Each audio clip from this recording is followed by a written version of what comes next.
Hello बच्चों, कैसे हैं आप सब। स्वागत है आपका एक और वीडियो में। साइंस का ये वीडियो है।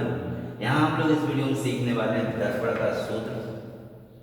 उसके बाद सीखेंगे रेखीय आवर्धन क्या होता है।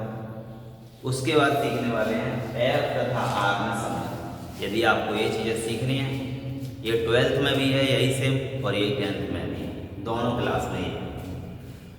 तो सीख लीजिएगा। सीखने के लिए वीडियो पूरा देखना होगा, और वीडियो के लास्ट में आपको ट्रिक बताएंगे जिससे आपके एग्जाम में नंबर 90% से अधिक आएंगे। चलिए समझते हैं दर्पण का सूत्र क्या होता है। दर्पण का सूत्र होता है 1/f बराबर 1/u प्लस 1/v। अब समझिएगा, यहाँ पर ये सूत्र तो आप याद कर लेंगे। 1/f बराबर 1/u प्लस 1/v। यहाँ पे f क्या है?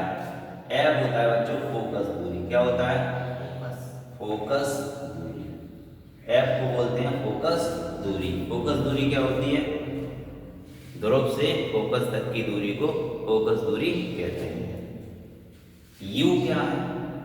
u है जब हम लोग कोई दर्पण में कोई वस्तु, ये वो वस्तु रखी और इसका प्रतिबिंब ये बना I, तो वहां पर u क्या हो जाएगा? ध्रुव से लेकर ये वस्तु तक की दूरी ये होगा u, यहाँ से यहाँ तक। ठीक है, यानी कि u क्या है?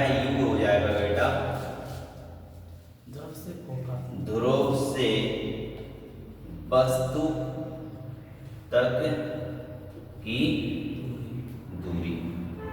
ठीक है, अब बचा हमारा v क्या होगा? ये प्रतिबिंब बन रहा हमारा I का।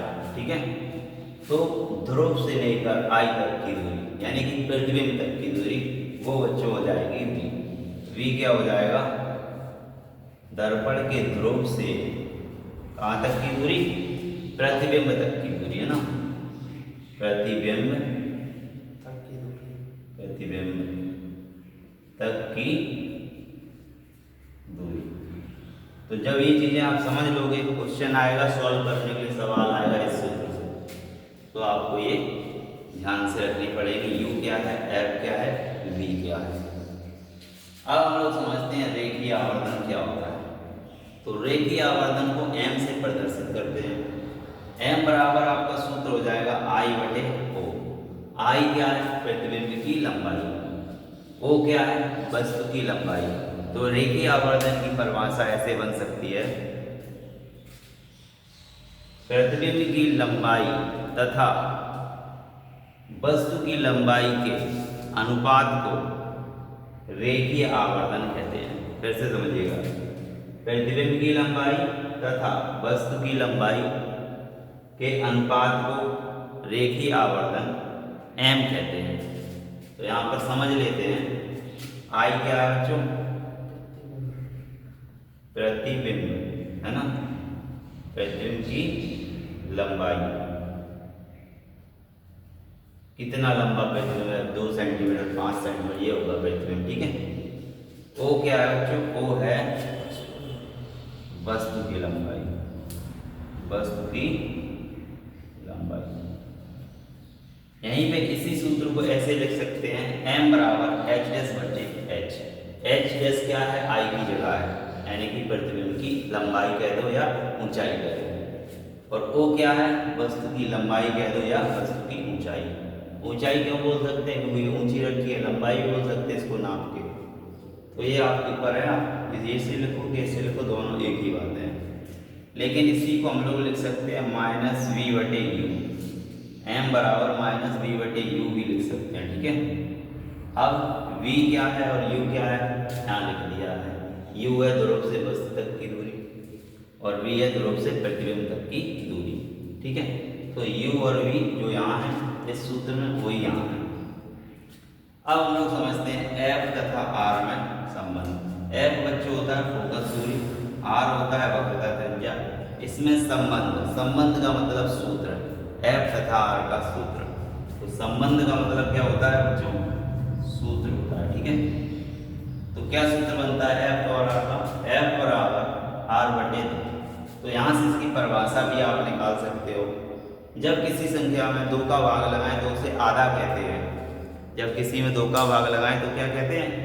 आधा कहते हैं। तो यहां से फोकस दूरी की एक नई परिभाषा बनेगी आपकी,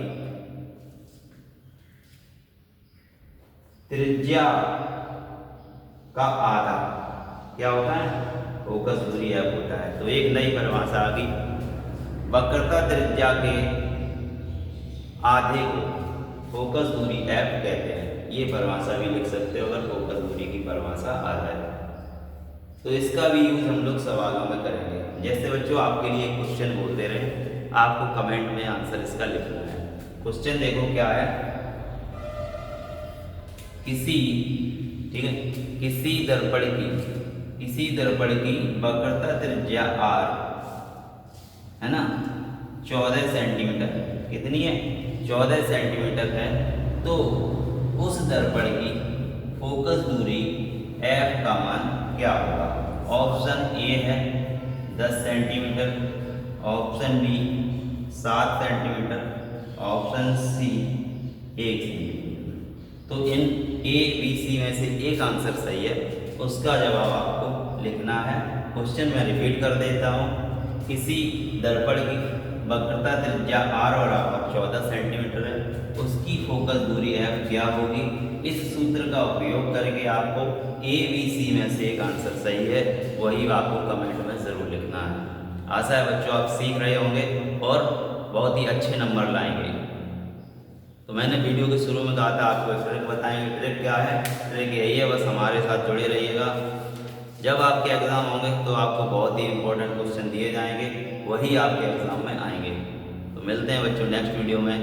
जय हिंद, वंदे मातरम।